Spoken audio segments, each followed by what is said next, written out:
Thank you all for watching and supporting my videos. Your encouragement keeps me inspired to create even more content. My next big goal is to reach 1,000 subscribers, and I can't do it without your help.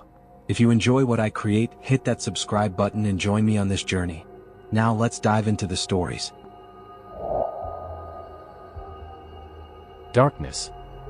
Thick, almost suffocating. The car's headlights cut through it, but it feels alive, as if hiding something deep within. The forest stands motionless along the road, its towering trees resembling silent sentinels. The car moves along the serpentine road, slowly winding through the hills. The engine hums quietly, but inside, there is utter silence, no radio, no music. Only the sound of tires scraping over gravel. The camera shifts to the driver, a man around 38, with short hair and a slight stubble. He looks tired but content. This is Mark. On the passenger seat, a printed map. Next to it, a thermos with coffee and a pack of mint candies. Mark sighs, glancing in the rearview mirror. Behind him, only total darkness. Almost there, he mutters to himself. The campsite was supposed to be just a few miles away. But the feeling that he had already gone too far never left him.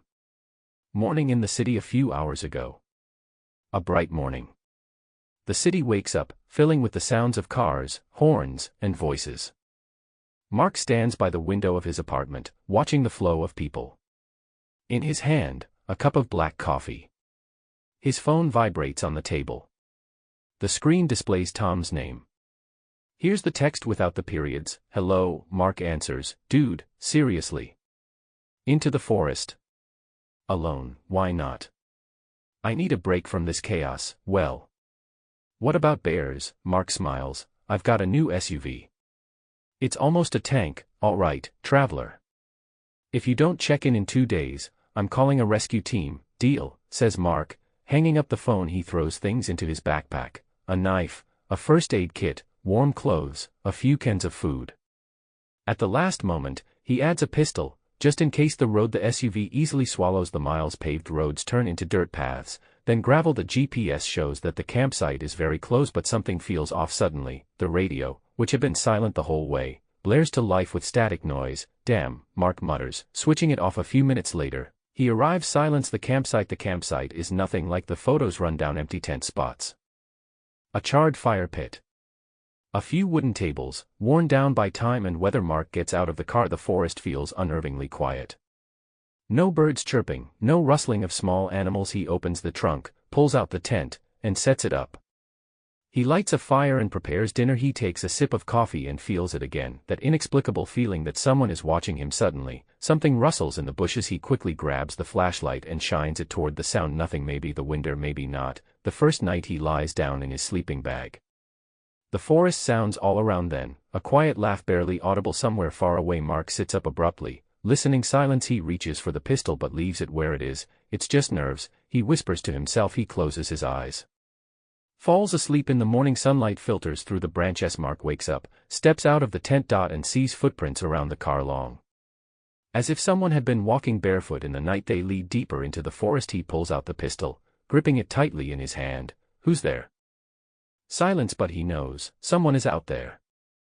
And this night will be longer than it seems. Mark stood by the car, his eyes scanning the ground, examining the tracks that couldn't have appeared on their own.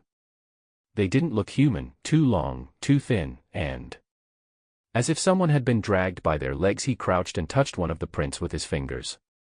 The earth was damp, which meant these tracks had appeared recently. Maybe someone just walked through here last night, he muttered to himself, but he didn't believe this version. Rising, he looked around once more. The forest seemed even emptier than yesterday. As if all sounds, all living creatures had simply vanished. He needed to leave, but when he turned back to the car, something was wrong. A touch through metal. Mark opened the door and sat in the driver's seat. He turned the key in the ignition. The engine didn't start. Damn, he pressed the gas pedal and tried again. The engine sputtered, as if something was choking inside. Something cold touched his neck like fingertips. Mark whipped his head around. No one. His hands were trembling. He twisted the key again. The car started shaking. He took a deep breath. Just nerves. But then, in the rearview mirror, he saw something in the forest. A dark figure, tall, motionless. It just stood there, watching. Voice on the radio. Mark wasn't a coward. But right now, his heart was pounding as if it might tear out of his chest. He jumped out of the car and rushed to the trunk. He pulled out the walkie-talkie, a backup in case the mobile signal failed. He pressed the button. "This is camper number 21, anyone out there?" Static noise. "Hello." "Damn." A hissing sound, as if someone was breathing heavily, and then a voice, quiet, almost childlike. "You heard them too, didn't you?" Mark froze. "Who is this?" "They'll come when the sun goes down." "Who are they?" But the voice disappeared. The radio went silent. Meeting the stranger, Mark didn't know what to do, whether he was losing his mind, or if there was truly something out there. His thoughts were interrupted by the sound of an engine. Someone was approaching from behind the trees. A few seconds later, an old SUV appeared around the corner. It was covered in dirt, with cracked headlights. The car stopped next to his. The driver was a man in his 50s, with a scruffy face and a scar on his cheek. His eyes carefully studied Mark. "Get out of here," the stranger said. "What? You made a big mistake staying here overnight." "Wait, who are you?" The man just lit a cigarette and looked at the sun, now sinking toward the horizon. "If you don't leave now, tomorrow there might be no one left to leave," and he pressed the gas. The car disappeared into the trees. Mark felt a chill run down his spine. When the light fades, he decided not to take any chances. It was time to go. He got into the car, pressed the gas pedal. The engine roared, and the car moved. But 100 meters later, someone's hand fell in front of the wheels right in the middle of the road. Mark slammed the brakes. He jumped out and ran closer. The hand was gone. Only dry leaves remained from the darkness of the forest. He heard breathing. It was hoarse, slow, as if something large was standing nearby, waiting. He glanced around. The forest was not empty, and when he looked up, he saw them. Faces in the darkness between the trees. In the dense darkness, stood 10 figures, tall, thin. They were too still, like mere shadows. Their faces, they had no eyes, only dark hollows. They were looking at him, and then the first figure stepped forward. Mark lunged back into the car. He slammed the door shut. He turned his gaze to the rearview mirror. Someone was already sitting in the back seat. Mark was paralyzed with fear. A cold breath slid across his neck. "You're too late. Escape." He pressed the gas. The car lurched forward, crashing through branches, weaving between the trees. The dark figures moved too fast. They didn't run, just vanished and reappeared closer in the rearview mirror. The silhouette in the back seat was smiling. "They won't let you go," it whispered. The headlights illuminated the walls. He sped through the forest. But the road ended behind him. The dark figures closed in, and then the lights went out. Darkness swallowed everything. Silence. What happened next? The next morning, the police found the SUV empty. No signs of struggle, no blood, no mark. The only thing left were the tracks around the car, long, as if someone had been dragged across the ground. And among the leaves, on the hood, they found words carved. "You will hear them too." Mark opened his eyes. Darkness. He was lying on the cold ground. His head was buzzing, his body numb and refusing to move. There was dead silence around him. Not a sound. He couldn't even hear his own breathing. Slowly, he sat up and tried to orient himself. There was no light. Not a single beam. "Where am I?" His voice echoed as if it had vanished into infinite space. He raised his hand in front of his eyes, and couldn't see it. He slowly started crawling forward, trying to feel something familiar. Suddenly, somewhere far away, eyes lit up. Not just one. Many. They appeared one after another, forming a circle around him. And then Mark heard a sound. A deep, drawn-out whisper coming from all directions. "He's ours." The eyes were getting closer. "It's too late." Mark tried to scream, but his voice was drowned by the darkness. "Exit." Suddenly, something touched his shoulder. A human hand. Mark jerked and looked around. The same man with the scar from yesterday was standing in front of him. He pressed his finger to his lips. "Don't move," he whispered. Mark wanted to ask what was happening, but the man was already pulling something from his pocket. Matches. He lit one. The tiny flame illuminated their faces. And then Mark realized the darkness was retreating from the light. The man raised the match to his face. "Look. Don't take your eyes off it." The match burned out. The man lit another.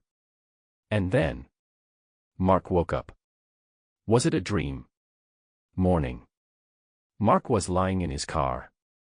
The engine was running. There were no signs of the dark figures around him. No hint of what had happened during the night. His heart was still pounding in his chest, was it a dream? But when he tried to start the car, something fell from his lap. A match. And a crumpled piece of paper.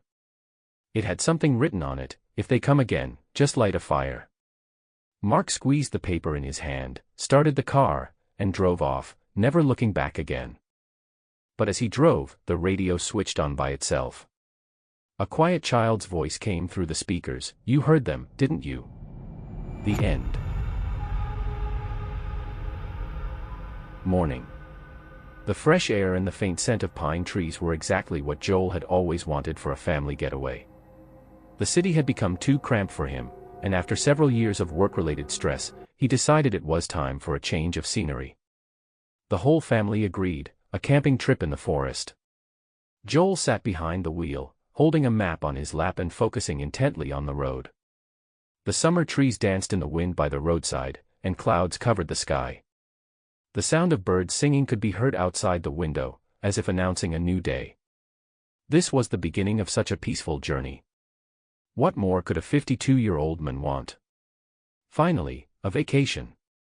"We're not in a hurry," Joel said, smiling at his wife. "How beautiful." "It's been so long since we've gone out of town," added Kara, his wife, sitting in the passenger seat. She flipped through a magazine, her eyes still gleaming from the morning's fresh air. Behind them, on the back seat, sat the children, 14-year-old Jimmy and 9-year-old Emma. It was the family's first camping trip, and it seemed like the perfect getaway. They didn't know that the forest held its secrets, secrets that would begin to unfold later. But the closer they got to the forest, the more Joel started to feel a strange unease. Something in the air didn't seem right. He tried to brush off the feeling, but his heart began to race. Around them, it was hard to distinguish where the forest began and where the road ended. Like in a fog, the forest seemed endless and boundless. "Joel, are you sure you know where we're going?" Kara asked, sensing his anxiety. "Don't worry, I know the way." "We'll be there soon," he replied, though his voice sounded different. Finally, the road veered deeper into the forest. The entire world seemed to shut off, consumed by shadow. The children began joking, but over time, they all fell silent as they noticed the sky darkening. The road gradually turned into a narrow, partly flooded muddy path. "Here we'll set up camp," Joel said, stopping the car by a small clearing. "Perfect for a relaxing time." They all got out of the car, and that moment, when the familiar scent of the forest filled their lungs, seemed perfect. But something unexplained, that could not be put into words, troubled Joel. The family set up the tent and arranged the picnic table. The air was colder than they had expected. Kara suggested starting a fire, and everyone agreed. After all, the evening in the forest could be unpredictable. "Why is it so quiet here?" Jimmy asked, looking around. It seemed even the mosquitoes weren't flying, and the light from the fire barely pierced the darkness just a few meters from the camp. "Don't you notice it too?" Emma whispered, gripping her mother's hand in fear. Kara tried to comfort her. "It's just the forest, honey. Don't worry, everything will be fine." But even Kara didn't feel completely calm. She glanced at Joel. Despite his efforts to stay composed, he didn't seem at ease. "Maybe we really should go home?" Kara asked, noticing that something was off. Joel just threw a glance at her. "Don't start, it's only the first day, and you're already worrying," he responded, trying to pull himself together. They sat around the fire, but the silence was only broken by the crackling of wood in the flames. Suddenly, out of nowhere, a gust of wind began. A muffled sound came from the forest. The children exchanged nervous glances, trying to make sense of it. "What was that?" Jimmy asked quietly. "Just the wind," Joel answered, though his voice sounded doubtful. The wind quickly died down, but in the fog that had settled over the forest, it wasn't so much the cold that could be felt, it was something far worse. The darkness, which seemed to consume everything around them, had its own power. It was as if the forest was waiting for something. And then, just when it seemed like the night was about to arrive, Joel felt his heart start to race again. He heard what sounded like footsteps coming from the forest. Moving in the silence, at a moment when the whole world had frozen in the dark. It could only be a terrifying premonition. He glanced at Kara, but she had already noticed. "Do you hear that?" she asked, looking at her husband. Her eyes were wide open, not just with fear, but with terror. Now, they both heard it. The footsteps, which echoed in the darkness, were real. Those who were here might be watching them. But who? Suddenly, they all felt something dark moving in the forest. A shadow, moving like faces staring at them. And all this time, the tent continued to shelter them in the shadow of the forest. Joel, although a man used to taking responsibility, felt that this time, even his determination wouldn't help him. What will happen next? The answer would come soon, when this darkness draws nearer. Night had fully enveloped the forest. The campfire had died down, leaving only a few smoldering embers. The air had grown thick and cold, and the darkness surrounding the camp began to feel tighter. Joel, Jimmy, and the kids sat around the fire, constantly listening for every rustle in the woods. They could no longer deny that something unusual was happening. Joel stood up and walked over to his backpack to find a flashlight. He tried to remain calm, but his hands were shaking. With every step, the deep silence of the forest echoed in his ears. "What are those sounds?" Kara asked as another low, dull noise came their way. Joel turned back to her and tried to reassure his wife, "It's just the sounds of nature, the night forest. Let's calm down." But his words sounded less convincing. The forest around them seemed almost alive, every movement felt like it was drawing closer. And suddenly, figures emerged from the mist. At first, they seemed like local travelers, but the closer they got, the more Joel realized, this was something else. Their movements were not like those of regular people. They were too fluid, as though they lacked physical boundaries. Joel felt a chill run down his spine. "No, this can't be," he whispered, looking around. "We're not alone here." Kara looked into the darkness and saw the same thing he did. Eyes. Their appearance was different from regular human eyes. These were glowing points, appearing with every step and fading into the darkness. There were more of them than would be natural. Something worse than animals, they didn't move in the usual way. They stayed still, then slowly moved closer. "We need to go, now," Kara yelled, pulling Joel by the arm. Joel tried to keep his family calm, but what was happening around them seemed more like a nightmare than reality. When Jimmy and Kara turned back to the tent, they noticed that its door was open, even though they had just closed it. Fear instantly gripped them, and they both rushed back to their parents. "What is this?" "This isn't normal," Jimmy said, pointing at the door. But Joel, unable to keep his composure, walked resolutely towards the tent. When he peeked inside, he froze for a few seconds. Every item inside the tent was overturned. It looked like they had been caught in some dark, invisible force that twisted the surrounding space. "We need to go home," Joel stated firmly, then looked back into the fog. And at that moment, from the same place where the strange figures had stood, a sound, low and like a grinding noise, pierced through the silence of the forest. It was drawing closer, and now they could hear something heavy moving across the ground. Everyone stared at Joel. Instead of looking confident, he appeared frightened. "No, I can't do this anymore." "What is this?" Kara screamed, her hands trembling. Just as these words left her mouth, one of the figures from the mist started moving toward them. This was no longer just eyes, it was a human-like figure. Or something very close to a human. With every step it took, it became clearer that this was something not quite human. "Joel, what do we do?" Kara gripped his hand. "Run!" Joel screamed. But before they could even move, the figure leapt directly in front of them, snatching one of their bags. At that moment, Joel began to realize that they had fallen into a trap. Only then, when they all understood there was no way back, did the figure move closer and stop. The one standing before them didn't appear fully human, with hunched shoulders, black, blank eyes, and long fingers that resembled claws. "You missed one thing," it said, and its voice was like the rustle of wind. They froze. Now they knew this wasn't just a hike in the woods. They had become part of something much more terrifying. And then, the most terrifying moment, when the figure approaches Joel and his family. The darkness around them deepens even further, every sound is audible, every breath feels heavy. The forest around them seems to close in. Joel stands holding Kara, while the kids cling to them. They can hear someone, or something, breathing near them. And suddenly, that face, whether human or something else, slowly spreads into their eyes. It has no expression, just a dark, empty mask that absorbs all the light. I don't want to see this, Kara whispers. In that instant, something in the darkness rips apart.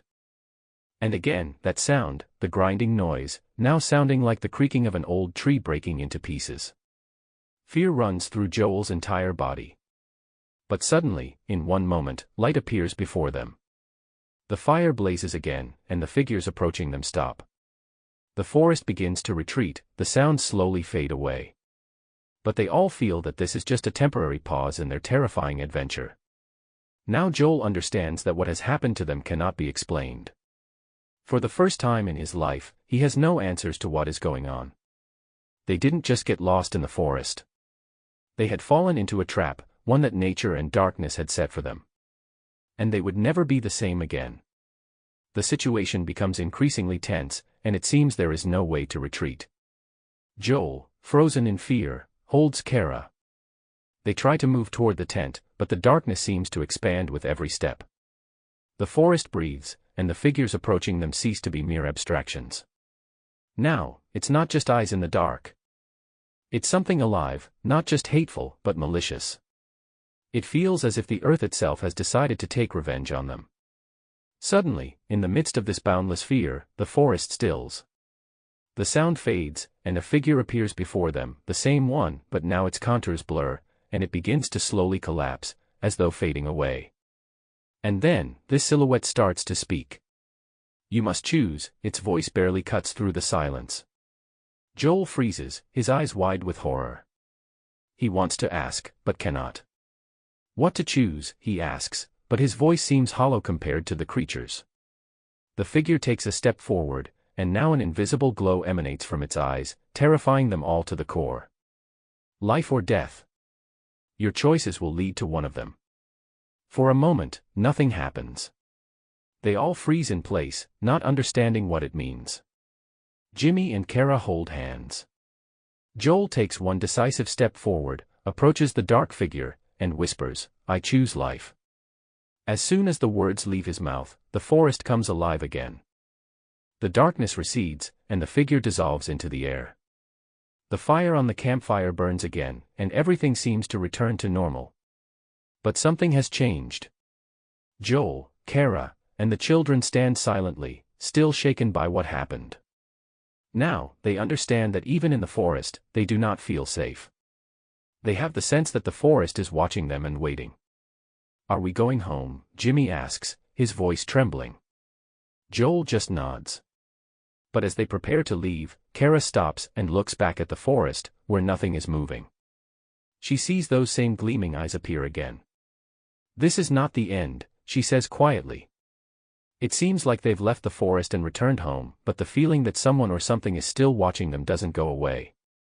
A few days pass, and Joel feels a strange illness, an inexplicable heaviness in his chest. In the room, he sees old photographs of the very same place where they were. And suddenly, one of the photos begins to tremble. New contours appear on it, dark eyes that seem to be looking at him, reflecting his own fear. And though he tries to look away, it's impossible. His eyes are as though bound by something incomprehensible, a distant whisper in his head that he still hears.